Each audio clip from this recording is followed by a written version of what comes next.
Hi, everyone. Thanks for tuning in to another episode of Hold On to Your Heart Project podcast. My name is Jackie, and I'm the host. Today, I'm going to talk with Ryan Boyce, who's a fitness trainer in our community. He's got a great message of hope and strength to share. I really think you'll enjoy it. I would also like to do a shout out to Sidekick Stickers in Cranbrook, British Columbia for donating 300 stickers to raise awareness to the Hold On to Your Heart project.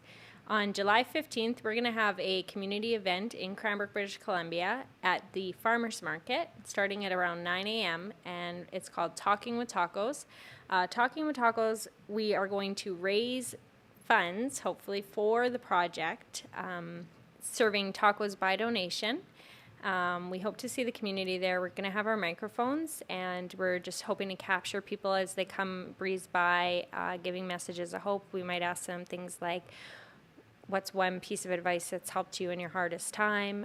Just hoping to hear some voices and share some hope and inspiration, hear some stories. So really hope that you can make it on July 15th at the Cranbrook Farmers Market to support the community, the podcast, and yeah, look forward to seeing you. So for now, here's my conversation with Ryan, and hope you enjoy.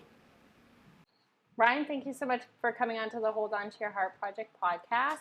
It's a pleasure to have you here. Yeah, thanks for having me on. Yeah, it's awesome. I've known you for a while in the gym community, and I know a couple years now. Yeah, you're a staple in that gym community, and for fitness and things alike. And I think that you're a good advocate for mental health and men's health, and you have a really good message to share. And I know you're not shy about it, so I thought you'd be a great guest to have on here. Absolutely. And, awesome to have you. So do you want to just start off by saying a few things about yourself, who you are, what you do? I guess obviously my name is Ryan Boyce. It's kind of hard to describe yourself, but I mean, I'm an online fitness coach, and I got into that space 2 years ago. And the reason I got into fitness to begin with was just simply because it helped me when I was going through a serious change in my life. And then it helped me a lot. So now I'm in a position where I want to give back. So definitely passionate about fitness. Love riding my Harley. 38 years old, small town guy, small town values. And awesome.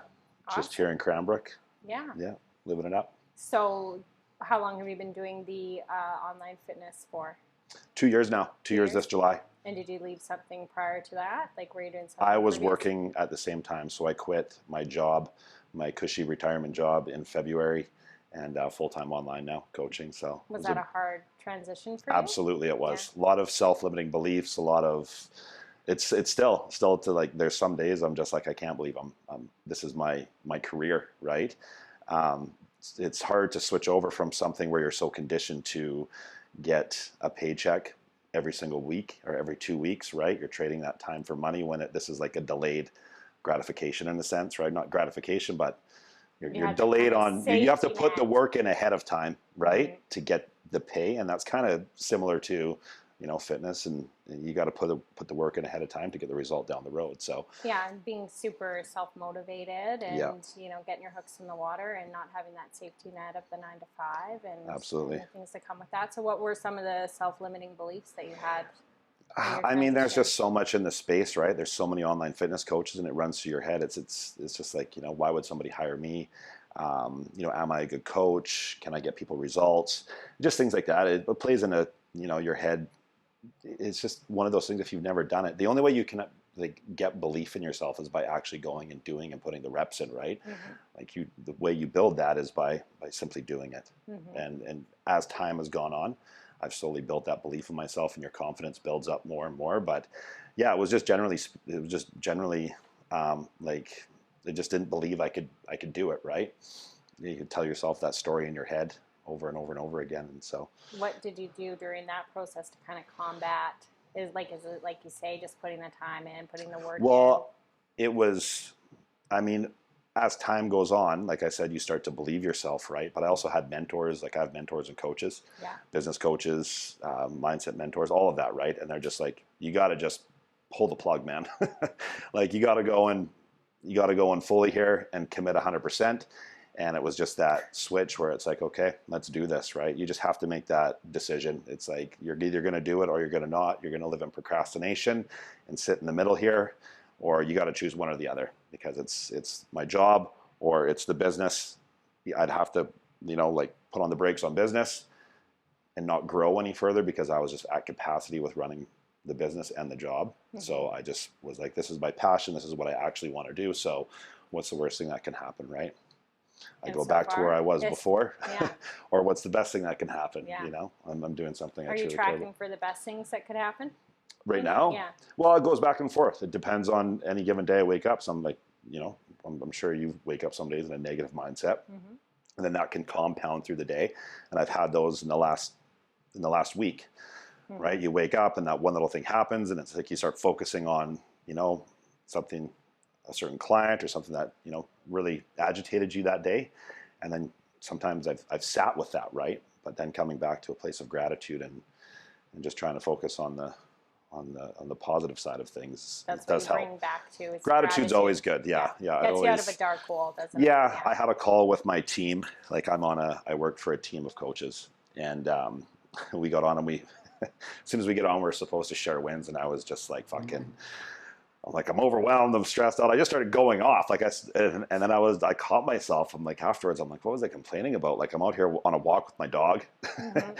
You know what I mean? Like, I'm really focused on things that I shouldn't be focused on here. So it's interesting how, where your energy goes. It's the important piece to me, though, is you find the ways to break that, right? And you go back to the things that really matter. And it sounds like you get out, you go to the gym, you walk your dog, you do the things that will facilitate getting out of that mid-mind space. Absolutely. And I think so many people get caught up in that negative mindset, and they don't know how to get out of it, right?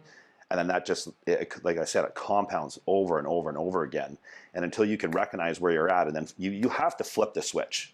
Like, you have to be responsible for your own thoughts. And if you can think about what you're thinking about, you're ahead of so many other people.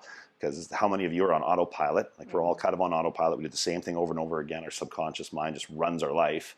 And when you can actually sit back and be like, why am I thinking about this right now? Like, what is this thought? Where did it come from? Is it really mine, or is it something that was just, I was hit with when I was younger, that I have this belief about myself from continuing this over and over again. So as time has gone on, I've been really good. Self-awareness, right? Getting self-aware of why am I thinking about this, flipping that switch over, and then trying to, move forward from it. Sit with it, feel it, move the fuck on.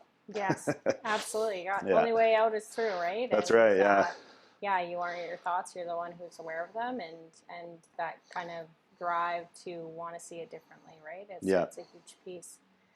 Well, that's awesome. So when you think of the phrase "hold on to your heart," what comes to mind for you? Honestly, I've thought about this, hold on to your heart, and it almost, like, something that pops in my mind is like survival mode. I don't know why. Like, when you think about hold on to your heart, it sounds like something positive, but for me, it goes on to, like, in a time of survival. It's like shit's crumbling, everything's kind of falling down around you, and it's like you're in that survival mode, but like you're holding on to hope, I guess, in a sense. It's like, in your heart you're meant for more, and then you're trying to claw out of it, and you're just holding on to that hope that you have, right? I love that. But it really, like, I've thought about this because we chatted in the gym a couple days ago about it, and I was like, hey, I gotta think about this, and it kept going back to that. It's like survival. When I think about holding on to my heart, I think about when I was in Kelowna, and I lost everything. I sold it all and had to restart. And it was at that time when it was like everything that defined me as a man was gone, right? I was so reliant on my material possessions, my lifted up truck, my snowmobile, all this stuff, right? That defined me as who I was. I got rid of it. And it left me feeling by like... choice, did you? Well, I was in a position, I was partying a lot, doing a lot of drugs, toxic relationships, and just my finances were out of control. I was spending like I was financed through the roof with everything. And then on top of that, not being responsible with money, drinking, doing copious amounts of drugs. I just, at that point, it was like, okay, like, I need change. I need to do something here. And the biggest thing was my finances. And I was just barely squeaking by, so I decided I didn't lose it, like I didn't get taken from me, but I chose to sell my house and sell everything to restart. Right. So it was a very difficult decision at the time. I was like, this is going to be fucking easy. But then once it was gone, it was like, I was left with like, who am I? Trying to like put the pieces back together of like what my values are, because I was so like defined by everything that I had, right? So I felt like, yeah, like I said, Would you consider it like a spiritual rock bottom at that time in your life? Things it crumbling was, around you? yeah, it was, I mean, it's so interesting to talk about because I feel like I kind of hit the rock bottom before that decision, because I was in a really, really toxic relationship at the time. Her and I both were doing a lot of drugs. She ended up going to rehab. I stayed home. And when she left, I actually like sobered up too. Right. So when she got back out, we weren't really together anymore, but we had still communicated. Did you want to get sober yourself, or were you I kind always of in knew support? inside of me. I always knew that this was off. Like it wasn't me. It didn't. There was something in me that was like, this isn't who you are. Like you're meant for more than this. But it was just. I was just surrounded by it. It was just my life. I didn't know anything else at the time. I grew up around it. My parents. There was alcohol and drugs around all the time. Chaos, fighting. So that was home for me. So I didn't really know anything else other than that. Familiar. It was familiar. As weird as it sounds, when I would get in a relationship, if I wasn't arguing or there wasn't conflict, it didn't feel like love. It was fucked up, right? Like I dated a girl after that, and she was the nicest, most calm, loving, caring person. And I used to just always ask him, like, is there something wrong? Like, why aren't we at each other right now fighting? Like, why aren't you Let's like, pick a fight. oh, like, and it was, but then like myself, I was in a really bad headspace at that time. That was after I sold everything and whatever. And then that's where my negativity started to come out, right? Like I started to create the conflict, the drama, all the bullshit. So that was definitely a time to go back to your question, I guess, rock bottom. Rock bottom was a little bit before I sold my house, but I made the decision to get rid of everything to kind of, rise up from that. And then during that time of moving from selling my place, that growth period was a long time. That was probably the hardest part, rather than rock bottom, was like learning and growing into Upwards. Accepting reality for what it was, because I was so attached to that house. I sat in a lot of like shame and guilt. And what was it about the house? It just a possession. I worked for it, right? I didn't feel like I mounted anything because I worked for that house, right? It was I symbolic worked. of... It's just like one of those things. It's like, okay, now what? Like it was just. I knew that I got rid of it, and I could have probably done things differently. I moved here to Kimberley. Like I lost a lot of equity in the home because I didn't hold on to it. That house would have been worth a lot. So just a regret. I just was living in regret from it, right? Yeah. So when you talk about like kind of needing to change, and I guess you ended up in this place where materialistic things and drugs and alcohol, fighting, you did mention like you kind of grew up in that.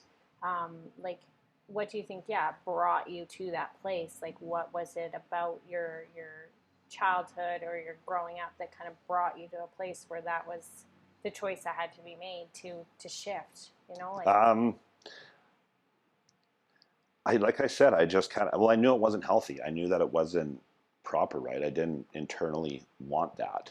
It's just all that I knew, right? Like I started to move from resenting people who were successful and had healthy relationships, and being curious on like, hey, what do they do? Like what works for them, right? So again, it's just breaking like, your belief system in yourself, like that normality. It took a long time. I bet, yeah. It took a really long time, right? Like absolutely. I didn't know how to socialize with people without like I would go somewhere and I would, drink 6 drinks and snort coke, and that was how I would go. I laugh at it now because it's just fucked up, but like I would like to socialize, like just to make me feel something, right? And then when I pulled that away, I used to have anxiety. Like we would be going somewhere, my ex-girlfriend and I'd be like, you need to drive me home. Like I can't go to this function. What do you think was missing for you that you needed the drugs and alcohol and the things though? Like what? I just didn't like who I was. Yeah. I just, Self-esteem. Self-confidence. Yeah. I lacked. Do you think that stems from something in particular? Or yeah, it was. Yeah, for sure. I was sexually assaulted when I was a young boy, like age 7, 8, by a male. So as I got older, that really sat with me. I felt like different, you know, tainted, unlovable. Those were the things that kind of would ring through my head, right? And I always, especially around other like men, I would feel like less of a man for some reason, right? And then that also brought upon that I had to be like macho, or you know what I mean, like put on a front of like I'm tough, but really I was fucking hurting inside, right? Like it would always ring in the back of my head. But then again, it's just another one of those things. It's just like so many people. That's something I find. So many people use their past as an excuse to act in a certain way. It's like you need to accept it,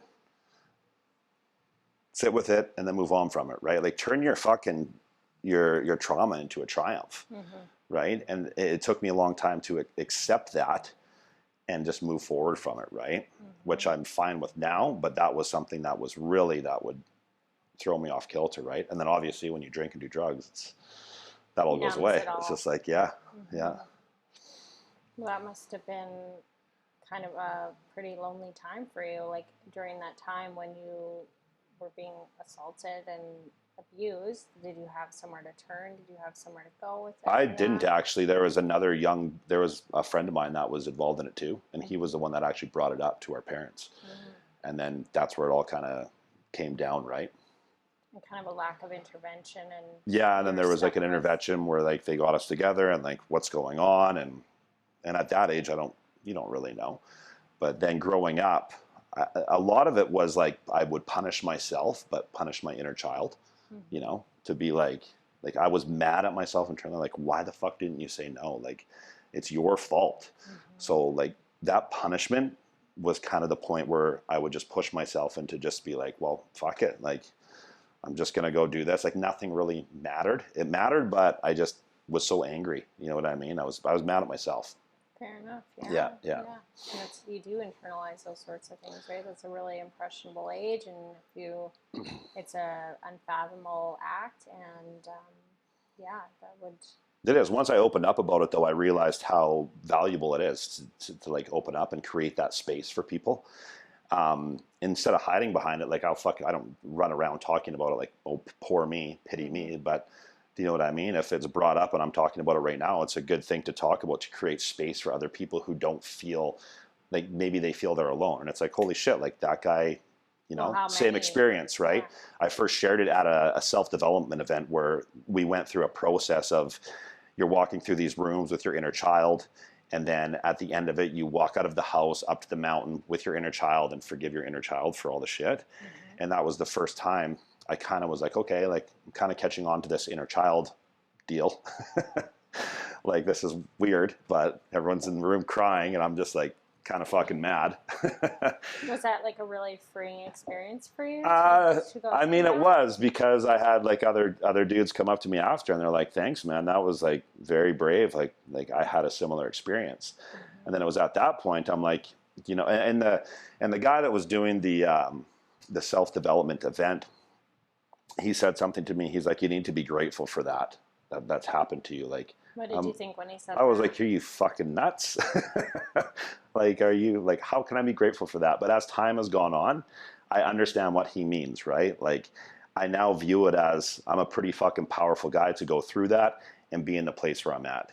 And it's a lot of strength to own it and talk about it, and then have a position in where I'm at, where now I'm giving back to other people in my business. Like I help them physically, but it's also like, you know, you have to tie the physical with the mental. Same thing. If you are in the best shape of your life, but you're not healed from all your shit, you're not healthy, right? I feel like you do a good job of that. So that's where I started to shift into the self-development and personal growth area, because I was in a really, really, really good shape in Kelowna. Like, that's kind of what I did, right? Like, my personality, sold my house, hired a coach. I'm like, if I just get jacked and look good, get a hot girlfriend, all my problems will go away. Well, nothing went away. It just got worse, right? And that's when I realized, I was like, okay, you can be in the best shape of your life, but if you're hurting inside, you're not happy. So they coincide, right? You got to have both. You got to have both those pillars. You got to be good internal and external, physical and mental. Yeah.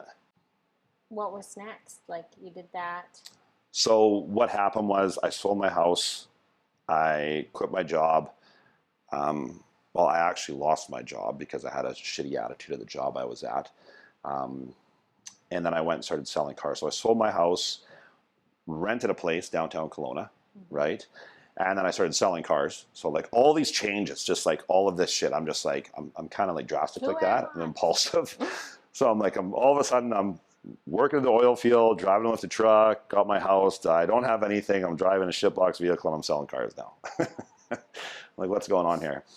So I was still just out of alignment with myself, right? Like I was still, I did a bodybuilding show, and then I was sober during that. And then I started to drink and do drugs again.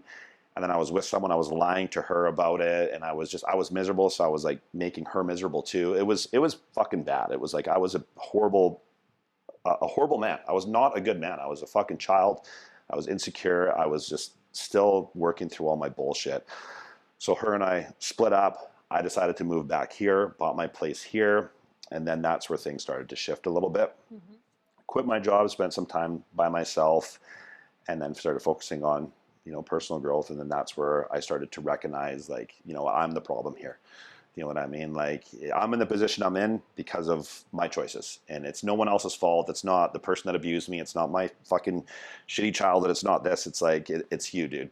It's like you are in a position in your life from the choices and decisions that you make on a day-to-day basis. Mm-hmm. And that's the bottom line. And you got to get rid of the fucking victim mentality that this happened to me, poor me. It's like, like I said, you need to own it and just move on from it. Mm-hmm. And then that's what I've become really good at. And then that's where, like I said, this shift started to happen. I moved out here. No one really knew me.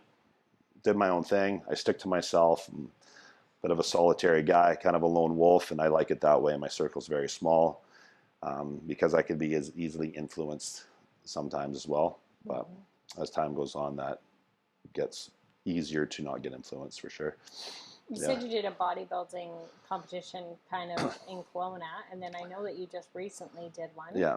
What was like the main difference for you, like emotionally, spiritually, physically, even between the two? Like, well, the first one had done no inner healing, so I was just I was just covering up. Again, it was like a drug, right?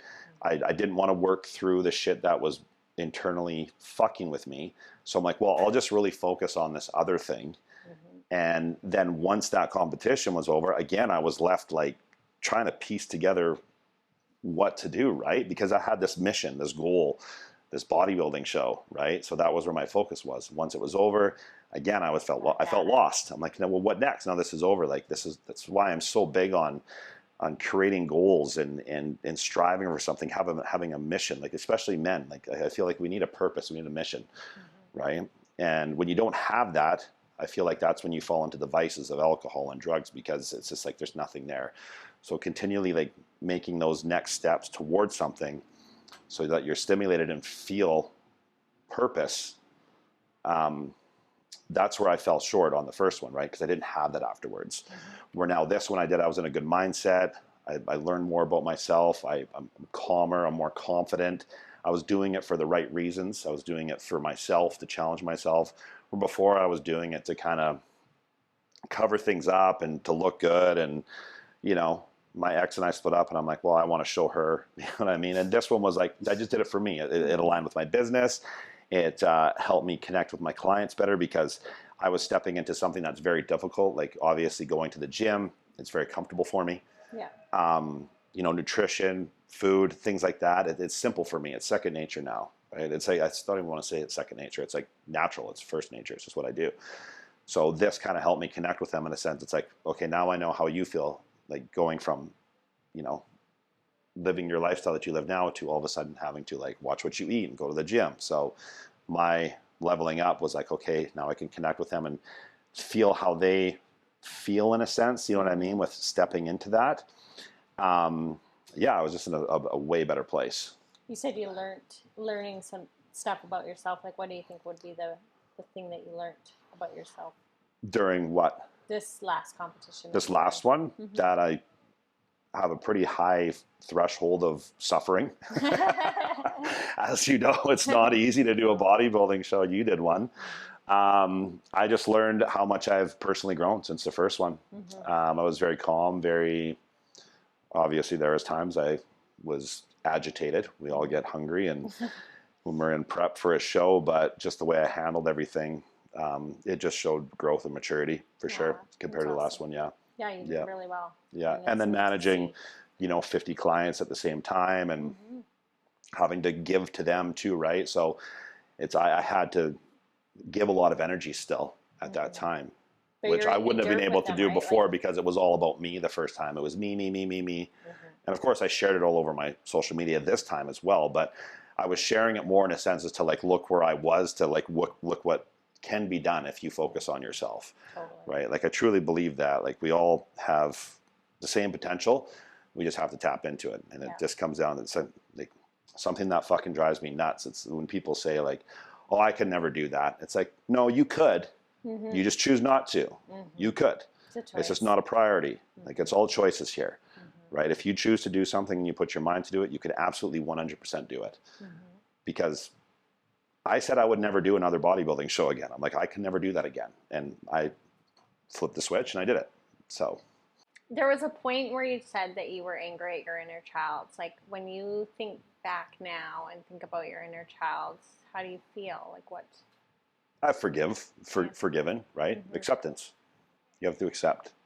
So. What do you think? Like, do you think it's fitness and just like changing your mental health and your behaviors and patterns and striving for something better that gave you that, or? Did you do therapy? I went to therapy and it never really worked. I don't know. It's just like I said, just accepting it and accepting who you are and what you've been through and just moving forward from it, right? And not just sitting in that victim mentality. So it was forgiveness, like realizing, hey, this wasn't my fault. And because I would blame everything on that particular event. If I was treated a girlfriend of mine like a piece of shit, I would be like, well, I was fucking sexually assaulted when I was a kid, and that's the reason why. It's like, no, you're just being a piece of shit. Is there anything Bottom line, that you feel like you still struggle with due to that? It doesn't come up very much. No, it honestly doesn't. It doesn't. It's not something that really affects my life. No, not anymore. It was really mainly relationships. Just like I said, feeling tainted, unlovable, and like I was lying, you know what I mean? And then when the conversation would come up, or if I would bring it up or be open about it, I'm like, oh, this person knows, right? Now I'm weak. So then I would self-sabotage just to push that person away in a sense, because internally I was like, they don't fucking love me anyways. So I'm just going to do everything I can to push them away. And then sometimes when you're with an individual, the more you push away, the more they come back. So then that would, kind of fuel my fucking ego and then give me a reason to act like more of an asshole. So I was a piece of shit. I was like, I mean, Kelowna near the end, I was not a good human being to a specific individual that I dated. Later on, after I went through all of my stuff, I apologized, and like she was actually a nice enough person that she's like, I know you're going through a lot. She didn't really blame me for it, but yeah, it was they accept it, right? That's just a part of life, and I was supposed to go through it. I truly believe that life happens for us, not to us, and you're supposed to where you're at is where you're supposed to be, right? So true. Yeah.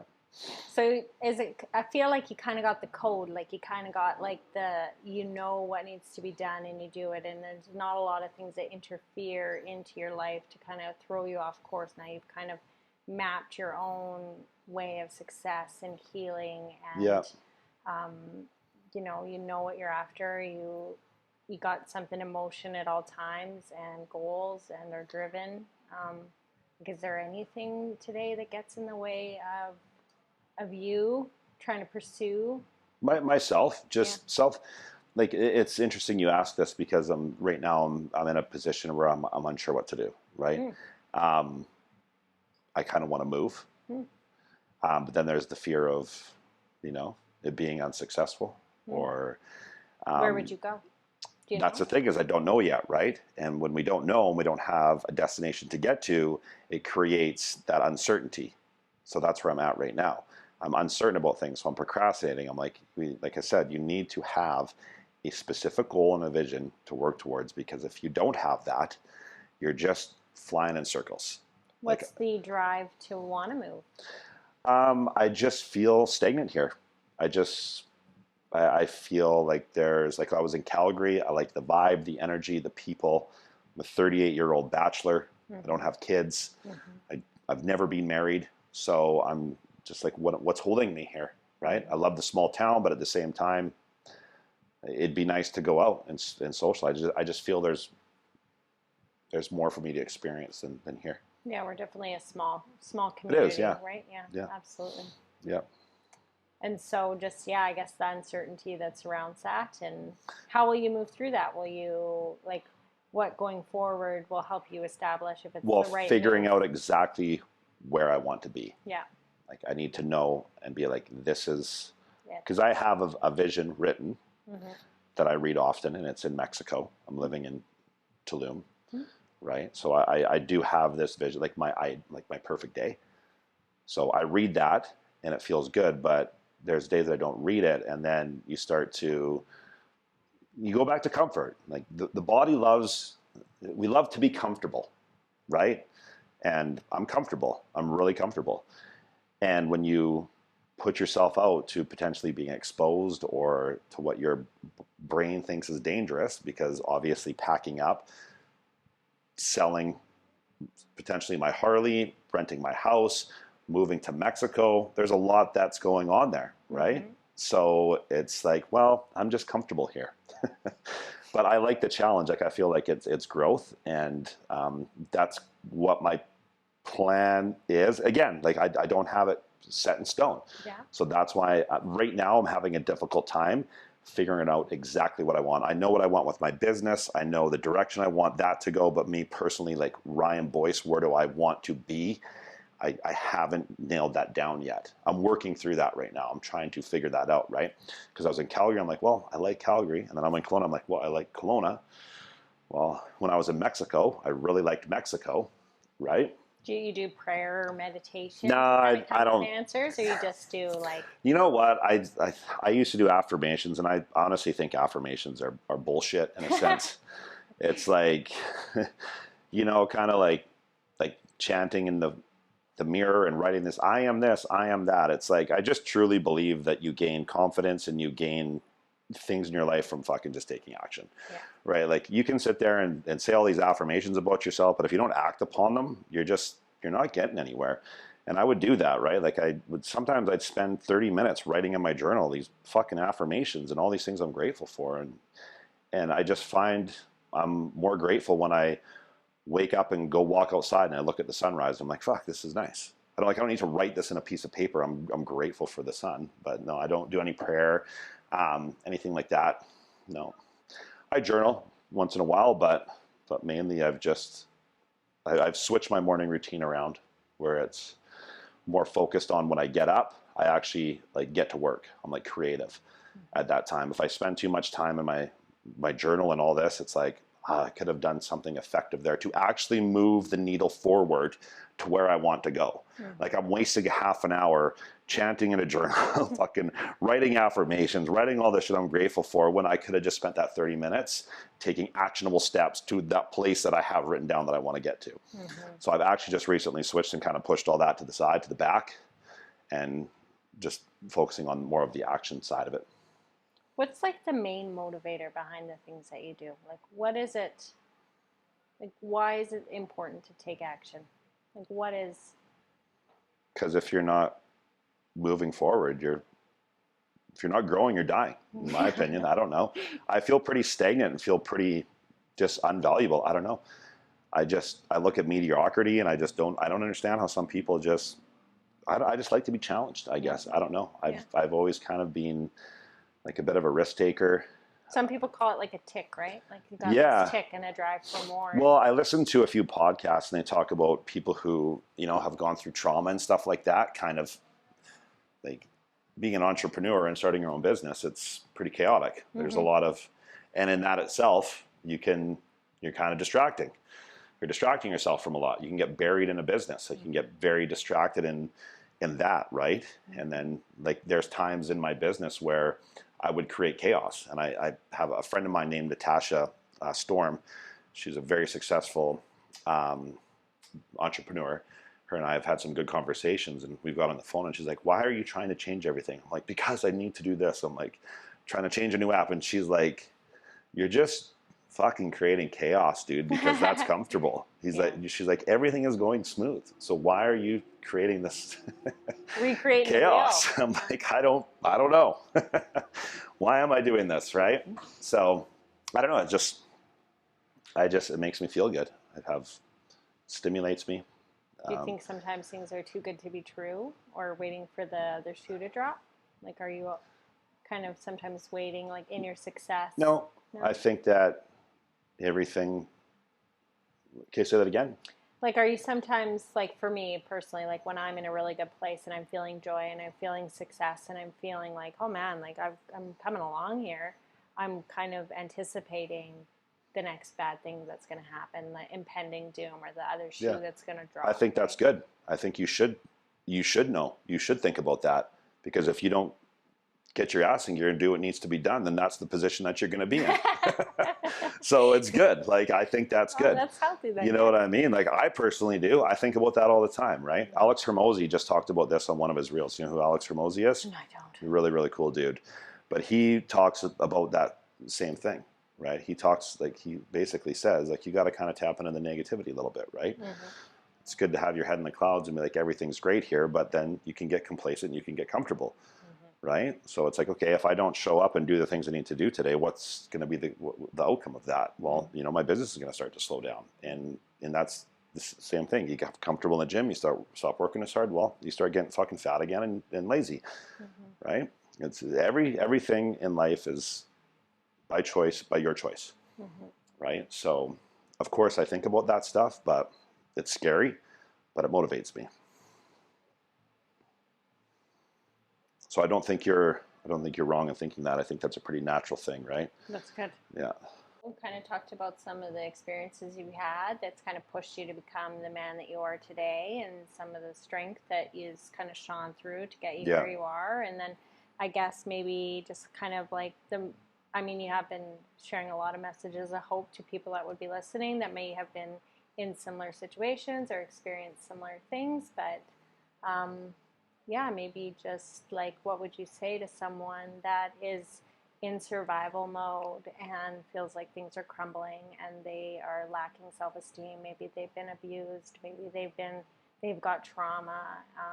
I think you said it, but maybe just worth kind of saying it again, and maybe shedding some light on that there is for hope, sure. Right? Yeah, there's always hope, and you're responsible for that. And like I said, you have to accept where you are. Accept reality for what it is, because there's nothing that's going to change unless you change. Until you start making different decisions and start acting in a different way and change your behaviors, nothing's going to change. So, when you're in that survival mode, good. Recognize it and start to climb out of the hole. Find the people that have done things that you want to do. There are people out there who do care, myself and you, of course. There's a lot of individuals who are there for help, and there are resources to do it. It's up to you to do that. Is there some certain like books, podcasts, things that you would recommend to listeners that can give like inspiration? I really like Bedros Keuilian. Have you heard of him? Bedros Keuilian's amazing. I shared his podcast the other day. I just started a podcast. I don't listen to them. I'm just kidding. Yeah, it's my goal to go to one of his events and meet him. He was brought in from Armenia. I believe it was Armenia. He was a foreigner. He's really, really rich through the fitness industry. He owns Fit Body Boot Camp. And he just has a really hard message for men to be men. He was sexually abused when he was a child as well. He's very open about it. And it's just one of those focal points. His message is brought very clear, and it's very focused on men. So that's a really good resource. But again, you can read all these books, but if you don't take action on them, nothing changes, right? So the number one thing I would say to do, and I say this to everyone, is get a gym pass, start going to the gym, start eating healthy, start taking care of yourself, and change your fucking environment. If you're hanging out with losers, you're going to be a loser. If you continue surrounding yourself with that environment, you are going to stay in that position, right? You need to get rid of the toxic people out of your life, the toxic environment. You can't turn a flower, you can't grow a flower in a toxic wasteland, right? You need to get yourself out of there and go somewhere else where you can bloom and, you know, tap into your true full potential. What would you say to someone who's like, oh, I really want to go to the gym, but I'm just scared as shit? And cool, that's good. Go. Discomfort is good. That's where you grow, right? Yeah, totally. If it's a dude, I'd literally just be like, fucking man up, put your shorts on, get in there, ask someone for help. Yeah. There's a lot of resources online. The gym is a very accepting place. I love when I see someone in there that you wouldn't think to be in there, because everyone was in the same position one time. You see someone with a good body. That person has put in work, right? I feel like anybody in the gym, regardless shape, size, gender, whatever, it doesn't matter. There's just immediately something a little bit more attractive about that in a person, right? I think everyone working towards something. I think everybody's so focused on themselves that they really don't give a shit about you. Yeah, I would agree. Like at the end of the day, you're sitting there thinking about, what is this person thinking about me? When that person's sitting there thinking about, what is that person over there thinking about me? And then if you do something embarrassing, you'll probably get laughed at, and then the person will look on their phone and be fucking distracted by Instagram 2 seconds later. Yeah. So nobody truly cares. I know this sounds really bad to say, but nobody gives a fuck about you. Yeah. No one cares that you're in there. You're not that important. You're not that important, right? Get over yourself, get over your insecurities. And when you get in there and you start doing it repeatedly over and over again, it becomes a place of comfort, right? Repetition creates mastery. I think people look at people with a body, say like yours, and be like, oh, it's just so easy for you. But it's like, it wasn't easy for you at one point, right? Like you had to move through the hard things. You had to get uncomfortable. You had to get comfortable with the uncomfortability of it all. And it was through that toughness of doing that you got to where you are. And we all start somewhere. And for me, I was 110 pounds, like a skinny bean, right? And I'm not that now. But you know what I mean? Well, that's what a lot of people think. A lot of people will think, oh, well, you're skinny, like, nice to be you. Well, no. Like, I was still really fucking insecure. Yeah. Like, it was not nice to be me, actually. Like, I would look at myself in the mirror and not be proud. I didn't like what I saw. I was 185 pounds. I know, skinny people get it and it's like, okay, so now I don't have a right to feel insecure and unworthy and feel uncomfortable going to the gym. I started going to the gym in Kelowna, where it's packed with jacked dudes and hot blondes. And I'm in there, 185 pounds, with a hoodie on, being like, with the hood up, to make myself look bigger, so I wore a hoodie, right? But again, you just got to go. And then next thing you know, I started meeting friends. I had all these new people in my life, supportive, right? The doors that it opens. Yeah, it's your environment. Yeah, and if you go for just strictly a physical, like, you know, like if you go for a mental, like you're struggling with something, or you just want to grow, that's such a good place to start. And you go there with some mental kind of, you need a release, you go there and you get a physical byproduct of getting well emotionally, spiritually through it. Fitness is the gateway to greatness. And I just thought about this today. I was thinking about something. And it was interesting because one of my clients sent me a message, and it was something that I was thinking today. And she's like, I just wanted to let you know I forgot to put in my check-in that I put my bikini on, and I was like, holy shit, I feel sexy as fuck. And I was like, you know what? It's so weird that you talked about this, because I feel like the highest form of like gratification is standing in the mirror and looking at yourself and being like, you look fucking good. That may sound conceited, but that shit's earned. Like, you earned that.